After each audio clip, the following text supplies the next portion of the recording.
المساجد لله فلا تدعوا مع الله أحدا.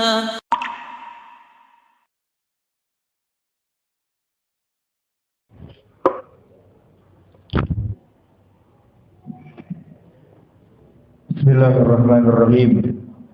Assalamualaikum warahmatullahi wabarakatuh.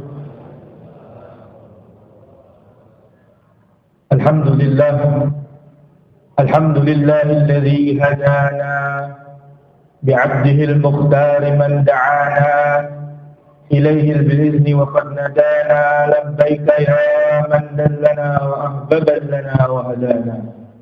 Allahumma salli wa sallim wa barik wa karrim wa azzim ala sayyidil wujudil Mustafa Muhammadin wa ala alihi wa ashabihi wa man tabi'ahum bi ihsanin ila yaumiddin, amma ba'd. Hadratul mukarramin, para asatidz wa asatidzah, para jamaah, para tokoh masyarakat yang mudah-mudahan dirahmati Allah Subhanahu wa taala. Alhamdulillah, summa alhamdulillah. Tidak ada untayan mutiara kata yang patut kita ucapkan pada kesempatan kali ini kecuali rasa syukur kita kepada Allah Subhanahu wa taala. Karena Allah Subhanahu wa taala telah memberikan keistigomahan kepada kita.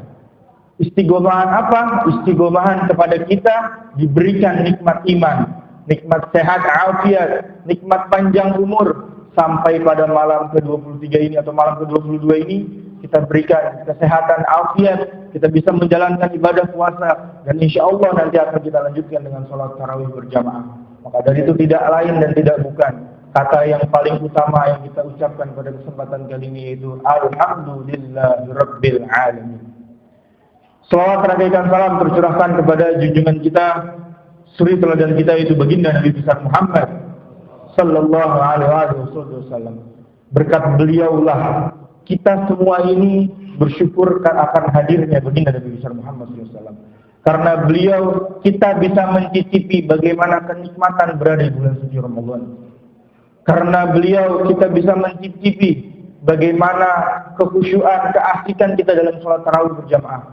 Karena beliau juga kita juga bisa merasakan bagaimana kita bisa di bulan Ramadan lebih dekat dan lebih dekat kepada Allah Subhanahu wa taala.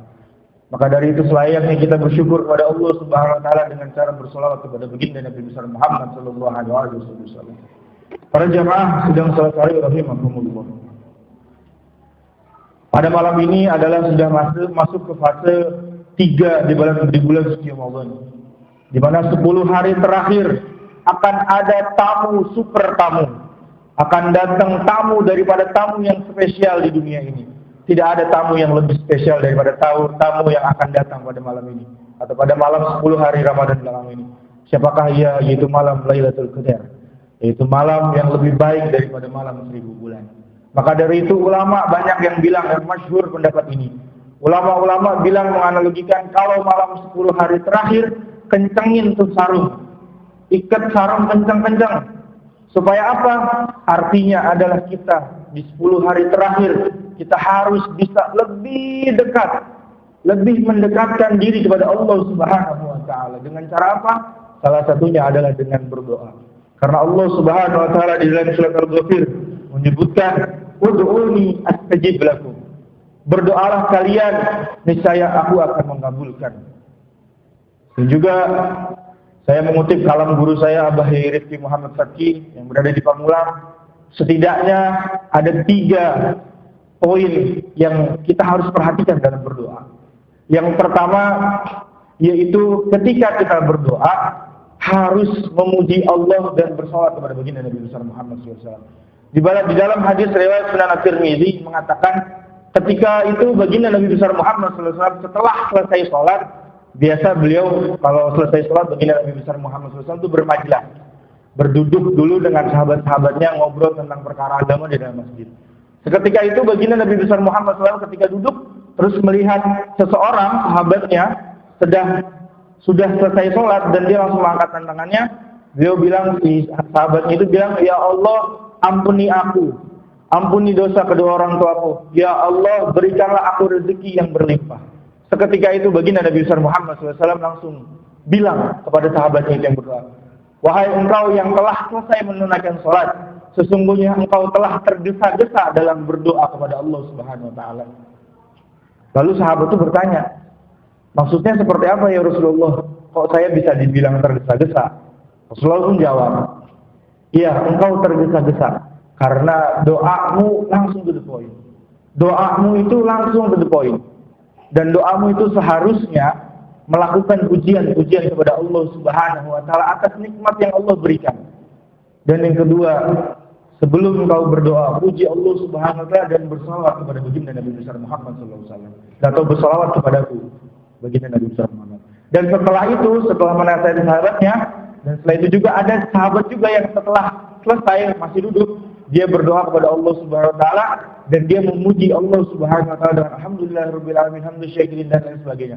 Dan setelah itu dia juga bersalawat kepada baginda Nabi besar Muhammad sallallahu alaihi wasallam dan juga langsung dia berdoa apa yang didoakan oleh sahabat tersebut. Langsung baginda Nabi besar Muhammad sallallahu alaihi wasallam.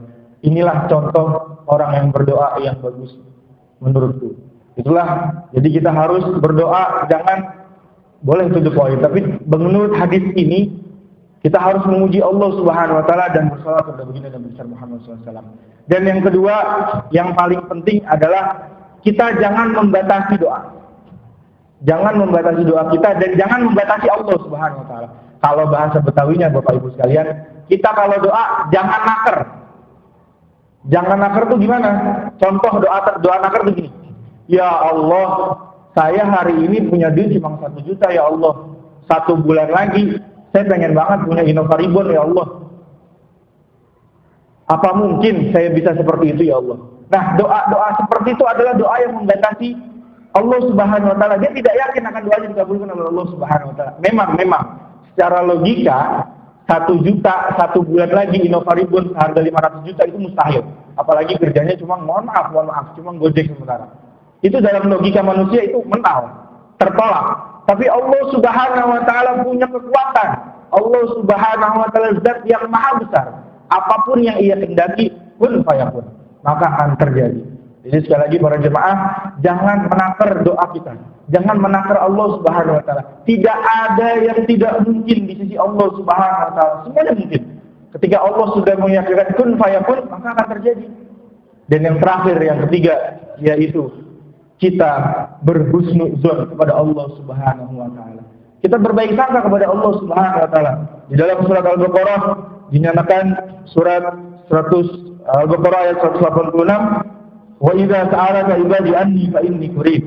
Ujibu da'wata da'i idza da'ani falyastajibu li wal yu'minu bi la'allahum yarshudun."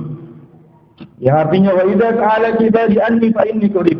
Dan apabila hamba-hambaku bertanya kepadamu wahai Muhammad tentang aku, maka jawablah, aku ini dekat dan sesungguhnya aku adalah dekat, aku mengabulkan permohonan orang-orang yang berdoa. Di dalam surat Al-Baqarah ini menyatakan bahwa Allah Subhanahu wa taala akan mengabulkan doa-doa kita semua. Allah Subhanahu wa taala akan mengabulkan doa-doa kita semua. Berhusnuzon selalu kepada Allah Subhanahu wa taala. Dan mohon maaf, kebanyakan orang tuh berhenti berdoa karena apa? Kemarin saya udah doa, minta ini, minta itu, sampai sekarang 2 bulan, setahun nggak dikabul-kabulin sama Allah Subhanahu wa taala. Jangan seperti itu. Hilangkan penyakit-penyakit hati seperti itu. Husnuzon kepada Allah Subhanahu wa taala.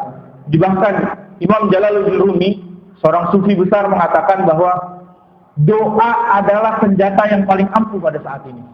Doa bisa mengubah takdir. Itu Imam Jalaluddin Rumi berkata seperti itu. Dan juga Kiai Haji Mustamar, Kiai Haji Marzuki Mustamar bilang bahwa doa itu perintah, doa itu ibadah. Berdoa itu bukan menuntut Allah Subhanahu wa taala supaya dikabulkan, akan tetapi niat ibadah melaksanakan perintah kepada Allah Subhanahu wa taala. Jadi kita niat berdoa itu karena disuruh oleh Allah Subhanahu wa taala, maka kita berdoa. Makanya doa salah satu waktu yang dikabulkan oleh Allah Subhanahu wa taala adalah 10 hari terakhir di bulan suci Ramadan, di mana ada tamu yang paling agung, malam Lailatul Qadar. Maka dari itu kami mengajak kepada semua jamaah al-muhajirin dan sekitarnya, mari sama-sama kita kuatkan lagi ibadah kita. kita kuatkan tenaga kita berdoa kepada Allah Subhanahu wa taala bisa disampaikan nanti di akhir bulan suci Ramadan. Kita diberikan kesehatan agar kita bisa berdoa kepada Allah Subhanahu wa taala. Dan yang terpenting terakhir adalah ketika kita berdoa jangan memaksakan kita menggunakan bahasa Arab. Kalau di otak kita memikirkan saya harus berdoa berbahasa Arab, berarti kita sudah membatasi Allah Subhanahu wa taala. Allah itu zat yang maha mengetahui. Tidak ada pengetahuan yang tidak diketahui oleh Allah Subhanahu wa taala. Pengetahuan manusia sekelas profesor dan lain sebagainya kalah dengan pengetahuan Allah Subhanahu wa taala. Jadi kita jangan membatasi Allah Subhanahu wa taala. Doalah seperti mana kita berdialog kepada orang. Berdoalah menggunakan bahasa yang kita mengerti. Insya Allah Allah mengabulkan dan Allah mengetahui. Itu mungkin yang dapat kami sampaikan. Kurang lebihnya mohon maaf. Sekali lagi kami mengajak kepada para jamaah sekalian untuk kita yuk kuatkan lagi iman kita, keimanan kita, keistiqomahan kita. Karena banyak di bulan 10 hari, di hari-hari 10 hari ini sudah jamaah masjid beberapa mengalami kemajuan. Mudah-mudahan ini bisa menyemangati kita 10 hari terakhir. Mudah-mudahan kita diistiqomahkan oleh Allah Subhanahu wa taala. Terima kasih. Wallahul muwaffiq ila aqwamit thoriq. Wassalamualaikum warahmatullahi wabarakatuh. وأن المساجد لله فلا تدعوا مع الله أحدا